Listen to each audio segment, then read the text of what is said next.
Welcome, Internet, to a special low-budget edition of Reality Check, your weekly deep dive into all things American Idol and The Voice. I'm TV Line's Michael Slezak. I'm here with American Idol Season 6 standout Melinda Doolittle. I got through the intro without stumbling. I'm so impressed. Jason Avery is not with us this week, and so Melinda and I are doing a Google Hangout. Usually it takes me about 5 or 6 tries to get through the intro. It's a hot mess, and then Jason cobbles something together to make me sound somewhat professional and eloquent. Melinda, you can attest to this, right? This is what happens every single week, but I'm so impressed that you did that so well. Bravo. Bravo for our first time. A little round of applause. We're unofficially sponsored by Jessica Muse's Done, Haley Reinhardt, Postmodern Jukebox Creep, and Adam Lambert Ghost Town. A lot of good music coming out of the Idol world this week. This is a great week for Idol outside of the show. Outside of the show. Not a great week for reality singing competition performances overall. Let's start by talking about The Voice. Okay. And let's talk about what was great, because we're going to have a lot to complain about. But I think there were 2 things that were great this week on The Voice, or 2 people. And I didn't realize that Black Girls Rock was this week. I thought it was a couple weeks ago. And yet Monday night on NBC, they aired a special edition of Black Girls Rock. Mm-hmm. I mean, listen here now. Corinne and Kimberly were so amazing. I don't even, I'm sorry that I'm leaving India out of this, but that wasn't my favorite India performance. But for me, Corinne and Kimberly stole the night. I mean, I just have never, I didn't even know Corinne had that in her, like that deep. I knew that she was a strong contender and a dark horse kind of coming up, but that performance was just, I mean, it's like something took over for her. It was amazing. Next level stuff. I'll say stuff. But yeah. I mean, this is what we want from reality singing competition contestants. We don't care if you're like coming into the week 6th in the pecking order or 7th in the pecking order, and maybe nobody's thinking of you as a contender to win. You need to take a song, live inside the song, bust out of the song, have your organs then bust out of you, throw them on the stage, mop it up, flip it, reverse it. She did all that. I know that doesn't sound like a good thing, but Make It Rain, the way she dug into the lyric, I mean, it was, I was whooping, hollering. Your comment about wig throwing, I would have thrown it. It was, to me, what I loved about it was that it wasn't the normal choice of song either. Like, let's even forget that Ed Sheeran did it and remember that it's a Foy Vance song. Like, I mean, this is like almost like a folk kind of sounding song coming into it. And the soul that she just like laid on top of that. It was very unexpected for me, and I think that was what was most exciting about the entire performance, is that it was unexpected and glorious all at the same time. Yes. So good. And I think unexpected is something that was in short supply this week on The Voice and Idol. There were a lot of songs that were just so on the nose. Like, if you'd polled 100 people, like, what do you think this person's going to sing this week? Their song choice would have sat right in that. And I don't think that's always a good thing. I think the element of surprise, I think the element of taking ownership of something that's outside your lane and moving it into your lane, like a giant Mack truck, just pushing everything out of the way and putting it in the lane. Yeah. Until I don't have a driver's license. But that's what she did. She did the damn thing. And also, I mean, I know this show could be called Reality Check in praise of Kimberly Nicole, but I mean, it's not our fault, though. It's not our fault. Like, we can't. You have to give credit where credit is due. Like, the girl just slays every single week, and there's nothing. I don't know what else you can do. I was almost upset. I understood them putting her at the beginning of the show because she can't close out every show, but it just it made the next few performances like, oh gosh, I'm not gonna make it for a full 2 hours because I already saw the best thing there was. Like, thank God for Corinne coming in, because otherwise I felt bad for the other contestants, because I just thought, you're graded on a curve right now that is unattainable. It's unattainable for a lot of people just And because that's a difficult song. The number of changes in tempo, in movement, in range, I'm sounding super intelligent today. You can see how I do without Jason Avert's editing. But she shifted gears so many times through the song and never lost me. And I'm starting on the throne. It's like, hello, I am the queen of the voice. Listen, laid back, just squelching for life. Like, just the visual of it all, the vocal excellence of it all. The thing is, she's an artist, and you can tell it. Like, she has the best of all worlds. She's such an entertainer, but she also has the skill to really back it up. You know what I'm saying? Like, you see this amazing show in front of you, and then you hear this ear candy that comes along with it. And it's what I look for in contestants. Like, I just want both. And I know that's asking a lot, but when you see somebody that can do it, you're like, why can't everybody? We now know we can have it all. Yeah. And I think Christina and she are making the right choices. I think a lot of times on The Voice, when we've had big powerhouse diva vocalists, sometimes the song choices have really not been terribly exciting or inspiring. But I feel like Kimberly has been doing it right. She has not hit a single bad note. She's not hit a single bad note this season. No. And this has been going on for a minute now. Yeah, she's just everything I've wanted in a contestant. I'm sorry. I asked for it, and I love it. I love it. I know she's gonna finish 6th, probably. No, I just have to say it out loud because I don't want to curse her. It's just like, I just need to state facts. No. I still think the front runner at the moment is Sawyer Fredericks, and I love Sawyer Fredericks. Yes, right.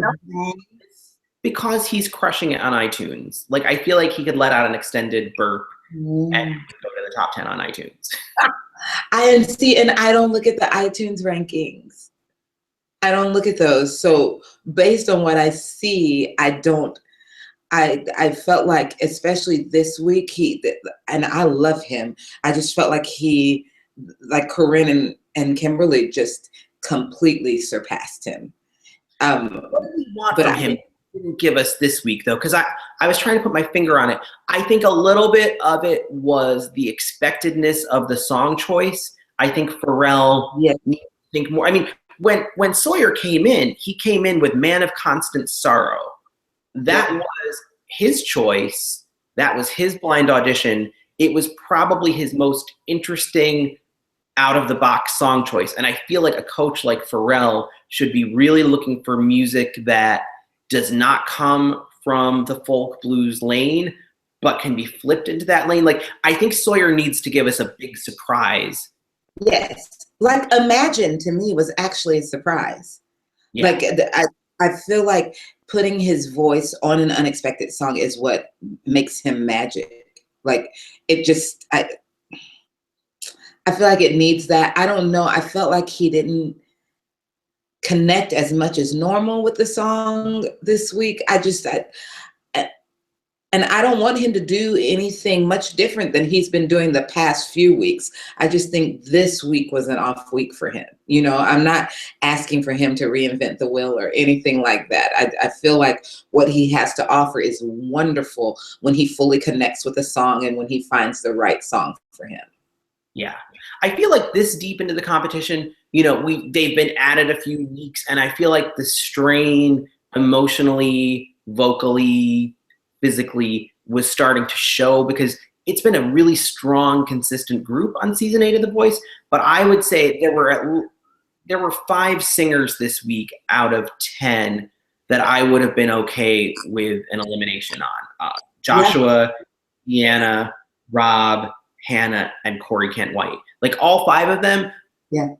I'm not sure the right ones necessarily went home. I'm not sure I would have sent Rob home, but I felt like any of those 5 could have been eliminated based on this week's performance, and I wouldn't have been super upset about it. I agree with you on that. Most disappointing for me was Josh. So I guess I'm not completely upset that they saved him, just because even though I thought, like, let's save Rob because he's given us such exciting performances prior to this, I understand saving Joshua just because beforehand, I mean, I loved him. The sound of his voice was so awesome. And I really thought that, even though he had some slightly boring song choices leading up to this, he's never had this kind of vocal consistency. Like there was like a vocal meltdown, right? I mean, the lower register was like, it was too low and too high, which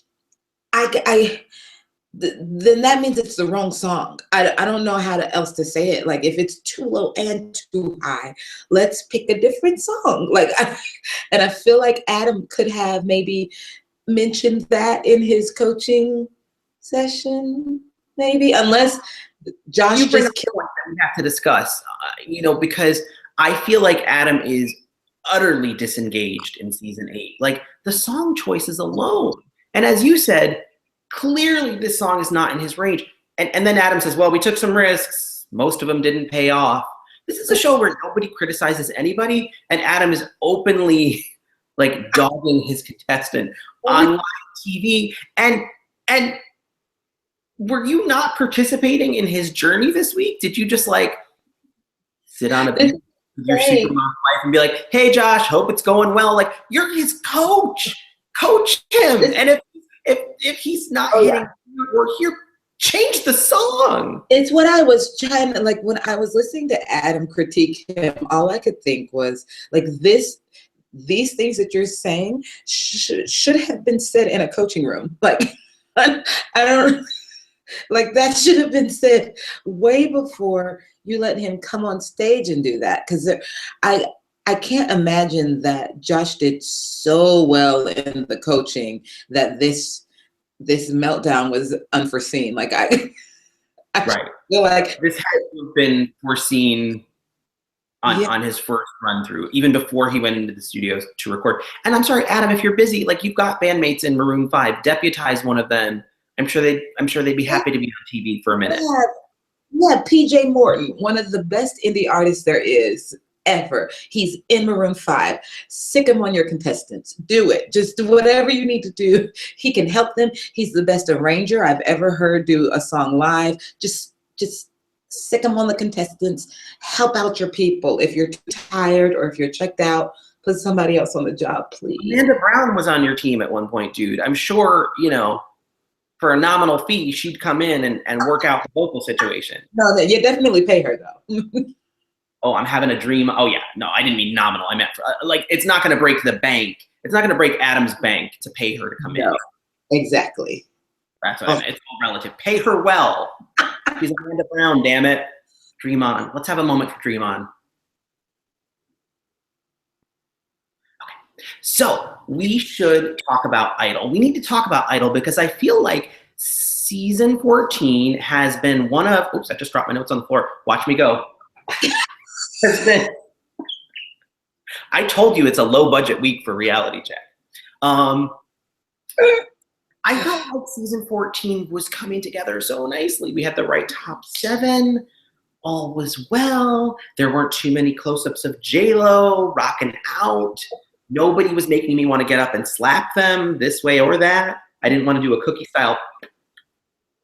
But suddenly the last 2 weeks, it's like the air has just gone out of the balloon. And I know that my special flowers, Joey and Quentin, are gone. And that has something to do with it. But I also feel like something in the mojo has shifted. And is it just me? No, it's not just you. And it's actually kind of confusing to me because on paper, we have some of the best singers that we've had in in seasons on Idol. I mean, when you think about the voice of Clark and the voice of Tiana and the voice of Jax and the voice of Rayvon and the voice of Joey, you know what I'm saying? Like the voice of Nick, like these are amazing voices. The voice of Quentin. I'm sorry, I did not purposely leave him out. Yeah, that was not intentional shade. Not intentional shade. Just you think about their voices, and you think like we should have one of the most amazing seasons we've ever had. So then I'm starting to look outside of the talent on the show at this point to try to find the issue. Like, is it the format that is just pulling the life out of them? Is it that every week they get on stage with this uncertainness because they don't know if they're making it yet? You know, like, no, that makes a lot of sense. You're preparing for such the unknown. I mean, we were preparing for the unknown our season, but you knew your performance order at least. Yeah, and you knew that you were in it for that week. Like you may not make it for the next, but you knew you were in it for that week. And so you prepared your best for that week to get voted on for the next. And it's almost like you just don't know. So there's that unknown. There are and we gave up a result show for Backstrom. I mean, for serious real. Like, I know not everyone loved the results show, but I do feel like a quickie half-hour results show on Thursday might take. You're not preparing your contestants to give their best. You're just not. I think what you said hits it on the head. They enter that arena on Wednesday with so much uncertainty and fear. And then they get an adrenaline rush from like, I'm through. Yes. Survivors, my friends are still there. This is similar to what they did in Top 20 in season 13, where they only chose like X. They 20 out of 30 to perform, and everyone else is sitting in a room, and the red chair lights up, and it's not good. I also think that, I mean, obviously this week's theme was a joke. What the thing anthems, like they're so vague that I don't like. I don't understand what they meant. Like I guess like I'm like arena and anthem with those two words going together. I expect like an anthem done in arena, not like I'm singing a song by a band that has once played in an arena, but I'm gonna. Their slowest. They should have called it bands that once played in an arena. That's all I'm saying. Like, obviously, yes, the Beatles have performed in arenas, but yesterday was not the anthem in the arena. Hey Jude might have been the anthem in that arena, but not yesterday. Like it's like Justin Bieber. Yes, he also performs in arenas. I don't think Justin Bieber has an anthem unless you want to maybe sing Baby like that. That's the closest I can get. And why would you want to do that? But yeah, it's very strange. And I feel like Scott Borchetta is definitely seems more invested in the process than Randy Jackson did. But first of all, where is he in song choice? Did he really think Heaven was a good pick for Tiana? Do you really think that?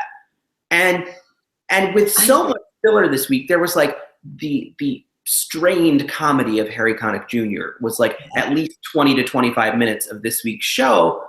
Why not show us? Like, is Tiana being like, well, I'm doing Heaven, whether you want it or not? Or is Scott suggesting other songs? Why can't we see this? I feel like that. I want to understand why Rayvon sang Go Your Own Way, which doesn't seem to have anything to do with who he's presented to us as an artist. It's just, I think that combination of weird structure of the show plus just dismal song choices. They're just, I don't feel like anybody is getting it right 2 out of 2. And at this point, they have Scott Borchetta there. Why aren't they getting song choice right? I don't know. Like, I'm wondering. I know our season, they were not allowed to really like help us on song choice. Like, it really was up to the contestant, and they could be like, they could say something like, are you sure this is something you'd like to do? And why did you choose this song? You know, they would say things that as the season went on, you realize kind of meant like, maybe don't do that. But they weren't allowed to be like, I don't think you should do this song. Here's another. Like, and maybe that's the right thing to do, because you should live and die on your own choices to a certain sense. But I don't want the show to die. And my gut feeling is, you just know they're getting a list of 25 songs anyway. Why aren't the 25 songs better? And why aren't they more tailored to these people? It's just nonsense. It's a lot of like. I thought Jax was actually best in show this week, but her first song was just like kind of a throwaway song. The Miley Cyrus song for Tiana, nonsense. I don't want nonsense. It's 2 hours that I'm investing. I don't want nonsense. I kind of love Party in the USA. Okay, it's one of my favorite songs. Doesn't matter though. It wasn't, the performance was a little throwaway for me, I think. So oh gosh, remember when it was done on X Factor by Lyric to Queen? Oh, listen. I don't remember the name of her group, but I remember Lyric to Queen. Lyric 145? Lyric 145, thank you. I'm still waiting for Lyric to Queen to blow up, because it's going to happen. Yeah. Oh, yeah. Oh, yeah. I just, I feel like now they're seeing what happens all the time. Because everything that gets edited out. I just, for me, I feel like at this point, we should just tell the contestants, like, pick what song you think is best for you. Because we can pretend to have a theme and then not stick to it, or we can just say, forget the themes. Do you know what I'm saying? What song Melinda and Mike thinks is best for you?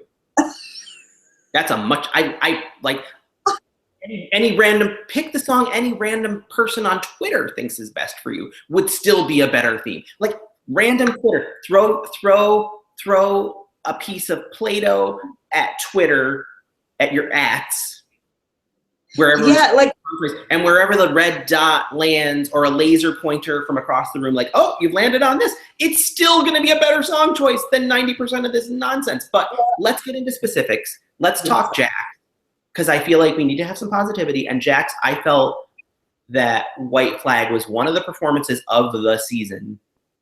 And it was exactly the right thing at the right time. She's got some momentum going on, and I'm not mad at it. I wasn't mad at it at all. To me, it was my second favorite performance of the night, easily. I thought it was gorgeous. I thought her tone was perfect on it. I loved her at the piano and all that white. I mean, I thought everything came together at the right time for her on that song. I think it was the perfect second song to leave us on.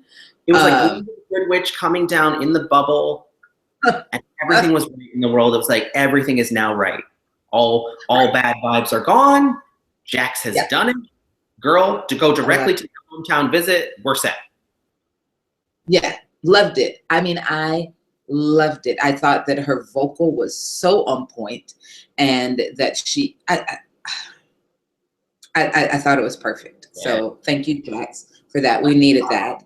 Let's talk your favorite for the week and my second favorite for the week, because I believe in my heart of hearts that that's going to lead us into a discussion of this week's Twitter save. Your favorite for the week was? Rayvon. Rayvon singing Not the Only One. I mean, him singing Sam Smith, I believe that you called it whiny. It was hella whiny. No, I really didn't like it. And you know I like Rayvon. I get comments on our message boards at TV Land and on Twitter about how I'm mean to Rayvon, and I obviously hate Rayvon. I really like Rayvon. I think I don't see it. I think he executes very well, very often, but this week was just not. I mean, it was just like. I disagree. There was so much in his voice that it just didn't feel it. Number one, I didn't feel any authenticity from it. I felt like he was trying to give us emotion rather than feeling emotion. It was just, and it didn't sound good to my ears. It just sounded like 2 minutes of bleating, whiny. It hit my ear all wrong from A to Z. But now you go ahead and praise it, because I've yapped long enough. It was straight up butter. Like, it was creamy Amish butter, 100% butter, like the best kind. So you know of what you speak. Yeah. I spent the weekend with the Amish, and I feel like I understand. They do things in the most pure way, and I feel like that's what Rayvon did. I felt like it was so gorgeous. I thought it was the perfect song choice for him. I don't think it had anything to do with an arena or an anthem, but I didn't even care because it was so gorgeous. Like, I thought it was beautiful. And in your defense, I will say that his second song was actually my least favorite song of the night. So I've heard Rayvon give vocals that I did not love. Just that high note at the end. What was, like, it was both unnecessary and unpleasant. And then everyone was like, high note, it was totally unnecessary. It was not necessary, but it was impressive that he could. Like, that, I think that at the end of the day, that's what it was. It was like he was saying, I have to sing this song that's like an anthem, which was the most anthemic song of the night for the most part to me. So he's like, I've got to sing this kind of song, and it's not really in my style. And instead of making it in his style, which is what I think he should have done, he just thought, well, let me just hit the highest note I can hit right at the end to remind people of why they vote for me. Like, somewhere in his head, it's like they vote because I can hit high notes. And so he just was like, like, it came out of nowhere. It kind of scared me. It just didn't sound. And as Tina Turner would say, to paraphrase Tina Turner, what's that note got to do with it? Here's the thing. I felt like Quentin was the correct person to receive the save because Quentin knows what to do with his talent. I think Rayvon is 2 to 3 years away. Rayvon is incredibly talented. I don't think he has any idea of who he wants to be as an artist. I don't think he has any idea of the album he wants to make. He has not presented one consistent idea at all. And every time somebody asks him, he's like, I want to make people feel something. But it's like, what are you into? Like, picking Go Your Own Way to me was like kind of my last straw, because I thought, this doesn't have anything to do with anything you've shown us all season, and it puts me on edge. I will give you that. I really will. I feel like Quentin definitely has a better handle on who he is as an artist. I really, really do. I don't think that Rayvon has completely figured that out. What I do commend is Rayvon's vocals. Like, I just, I'm a stickler for pitch, and that stuff is in pitch and tone goes so far for me. Like, I'm like, you get a great A&R person, they can point you in the right direction. They can help you figure out where your voice is best. I need you to have some pitch and some tone that can, like, carry you for days. Whereas you can be an artist and really know who you are as an artist, but if you can't find the pitch well, then that's not as easily taught. Like, it's not that's not helped as easily. Like, that's a year's process. You're more concerned going into your post-idol career without the pitch issue. And Light My Fire was not particularly strong. The second half kind of just collapsed. It was like you opened the oven too soon, or a gust of cold wind came in and the pitch just went. And I felt like he didn't feel it. And if Quentin's not feeling it, then it's really not that. And in Quentin's defense, like, it felt like the episode of Idol was like, hi, let's run over Quentin. Like, I mean, I don't know how you come back from that. Like, it broke my heart. This sweet boy Would you ask me? The whole intro. They used one of my tweets. Like the very opening shot had like my tweet of defense, which was just like then just a whole tidal wave of negativity spilled over that, and I was like, oh man, you're right. I loved though. To me, "Shake It Off" was the second best vocal of the night. The second best performance of the night. I found it electrifying. I loved that he hit that big note and he hit it. It was so good. It was my third favorite performance of the night. It really was. Like, it was my favorite Quentin vocal to date. I was so impressed that he nailed that last note. I possibly under different circumstances, Quentin's pitch is maybe better than we have heard this season. You know, because he Cleopatra. That whatever was flying behind him, that I don't even know what was happening. I just was like, I need that get up right now. More jewelry. This is all I got. This is it. But I want more. Like, now I want to just be bedecked and be armored and bejeweled. And I'm gonna get some fingernails put on just one hand. Oh, dog, that's not my favorite part of the Quentin experience. The fingernails always make me a little. It's like when that girl crawls out of the TV in Ringu. That's like when the fingernail comes at you. I keep them extra short. Like, fingernails are an issue for me. Gosh, we've gone off the rails. I'm now in the fingernail mode. I'll just say this.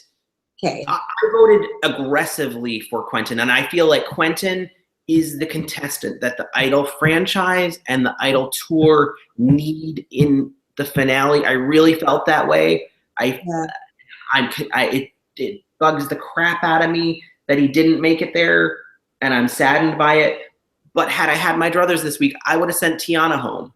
I really felt like Tiana, and I feel like what she did the previous week should have put her in the bottom two, and I feel like what she did this week confirmed my suspicions that it's her time. It makes me sad because she had, even when she sang Heaven, the song choice wasn't my favorite, but it was an opportunity for her. It was an opportunity for her to just stand there and flat-footed just sing her heart out and really nail it. And I feel like she wasn't able to take advantage of that opportunity. And that gave me pause with her, which she made just sad and unformed. I feel like she sort of has a Paris Bennett trajectory, like on fire at the beginning, and everybody's like possible star, but maybe too young and starting to get worn down. I just didn't feel any fire. And again, from her, when she said, Harry's like, what kind of album would you make? And she's like, this is the kind of song I'm most comfortable singing about heaven. And then she's like, I'm most comfortable when I'm dancing. And I was like, did you get something in the head backstage? Did you not understand? Like, your answer just doesn't make any sense. My favorite was Keith trying to make it make sense. He's like, I love it when people just have no idea what they want to do. Like, I was like, that was flawless. I love it. It's a hodgepodge and nobody really knows what it is. Yeah, that's the perfect answer. And I was like, no, not exactly. It's not the perfect answer. No, also, not the perfect answer this week, Clark. This was not a good week for Clark. To me, yesterday was his worst performance of the season. And this is a guy that I feel like is pretty far ahead of the competition. Sorry, I gotta just fix something technical here. I told you it's the low budget week. Clark, I feel like, came into top 6 week with a pretty commanding lead. And I feel like yesterday gave up some of that lead. The vocal was not on point. There were a lot of rough notes, the phrasing, the over-dramaticness, but also the over-dramatic of the vocal combined with the blankness here and the pitch issues, which were the first time I've really heard big pitch issues from him. Just kind of like, what are we seeing here? I've never heard Clark have issues with pitch. So it caught me off guard, first of all. And then what intrigued me and made me kind of miss probably half of his performance, was that yes, when his eyes are open, it's like a blank slate, but he has more emotion with closed eyes than he does with open eyes, and I've never seen that on a contestant before. Like, I'm like, who? Like, it's not a good thing that when you close your eyes, I see more emotion. Like, I should be able to see it through your eyes.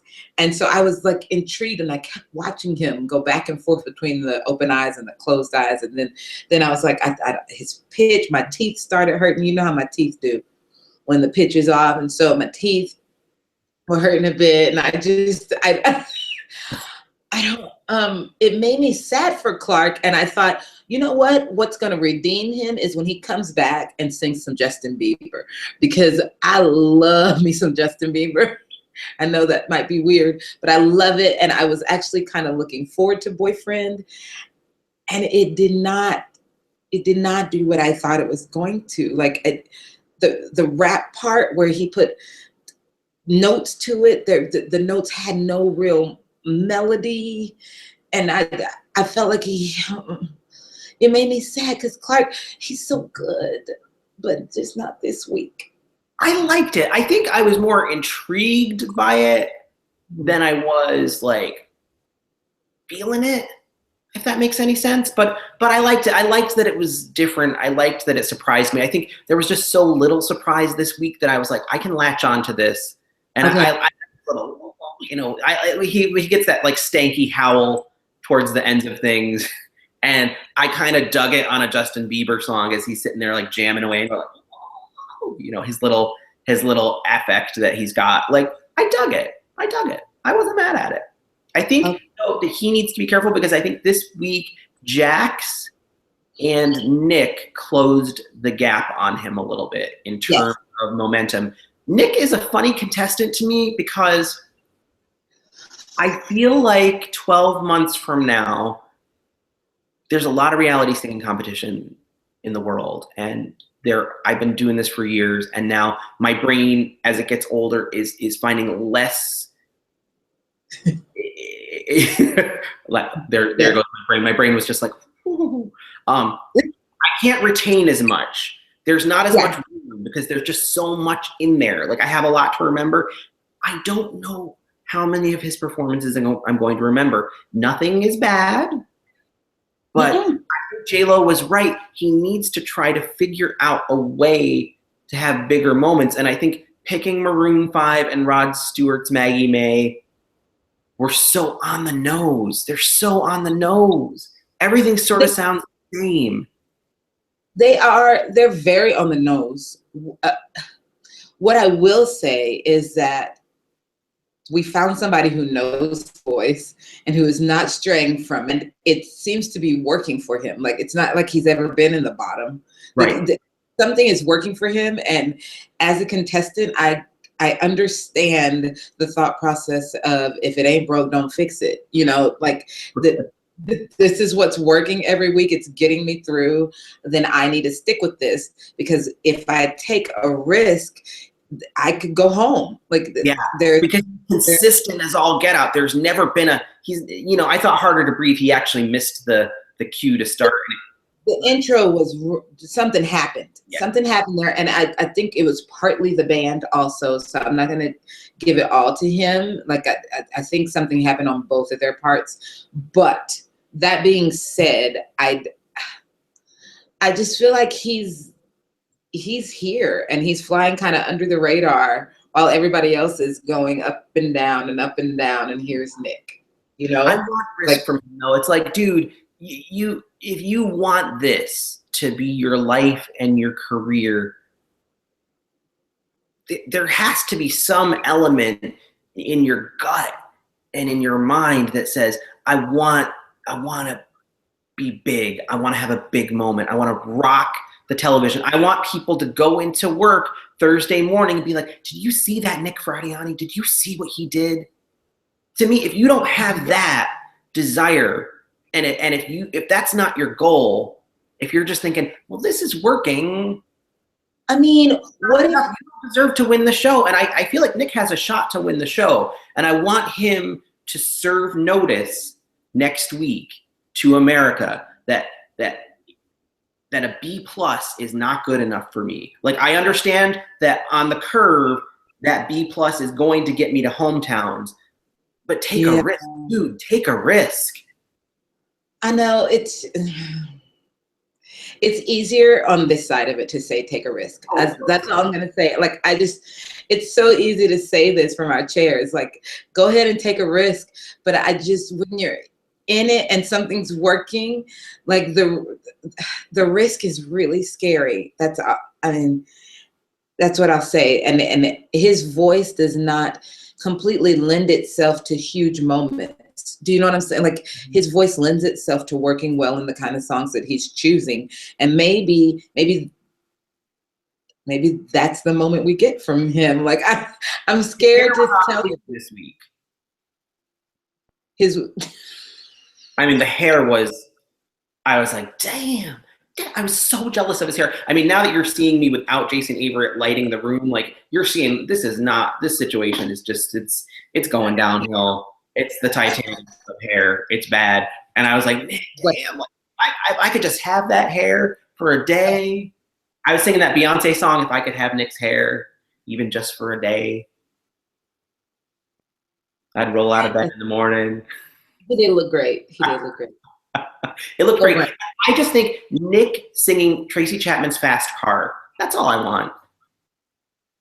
You're never gonna quit until somebody sings Fast Car. Why doesn't anybody sing Fast Car? You know Tracy Chapman would clear it. Tracy Chapman doesn't care. She doesn't have time to not clear her song. And Tracy Chapman, if you're not clearing your song, why would anyone ever not clear their song? It's free money. And even if they don't like the version that's done on the show, it reminds them, like, damn, I don't have Fast Car in my iTunes. I better go to iTunes and buy it. Like, it's so stupid to not clear your song. It makes me, I think anybody who does not clear their song for any reality singing competition except for Rising Star should have Cookie Lion come and punch them in the face. For Rising Star. I'm sorry. Remember I tried to make you watch that? I was like, what if we covered Rising Star for the summer? And you were like, you hadn't even seen an episode of it, and you were already like, no bueno, not happening. I just remember our text messages. I was like, are you sure I have to? Like, I can't do it. Yeah, Rising Star was. This is for all these people that asked us to do like an hour reality check, and now they're realizing why. Oh, God, now thank you. I think this is the perfect way to end. You got what you asked for, people. You got what you asked for. This is what it means to sit in front of your computer for an hour listening to me drone on endlessly. And Melinda somehow like has a face that is not telling you like, oh my God, like I just want to go get a cup of coffee and like get on with my day. I can't discuss The Voice anymore. I've already watched like 17 hours of reality singing competitions this week, but this was fun. It was awesome. And this week I got to watch with my mom, who never watches these shows. And her take on it was probably doesn't watch these shows. That's amazing. She doesn't watch any of these shows, and she's just like, "So you do this every week? You have to watch these people do this every single week." Oh, and I must say, shout out to Jason Averett. We shoot this much footage every week. Melinda and I yap endlessly. Our gums are flapping. Is that the Meghan Trainor song? Your gums are flapping. And your lips are moving. Lips are moving. And we go off the rails all the time. And Jason takes all this footage and gives you a condensed right. show. Let me clarify. My mom, it's not that she doesn't watch reality check. She doesn't watch The Voice or Idol. That's what I mean. Let's just be clear. Everybody watches reality. It's the biggest show on the internet. All right. Thank you for with our low budget situation. Melinda will be back next week from Amish country. We'll have her usual backdrop. Yes. And clarity of picture. I will have better lighting. You will not see. Now everyone's like, oh, now I know how old you are to me. All right. Thanks. And we'll see you next week. Go download some Idol alumni songs right now. They're out there and they're good. Yes, they are. Stopping broadcast. Goodbye.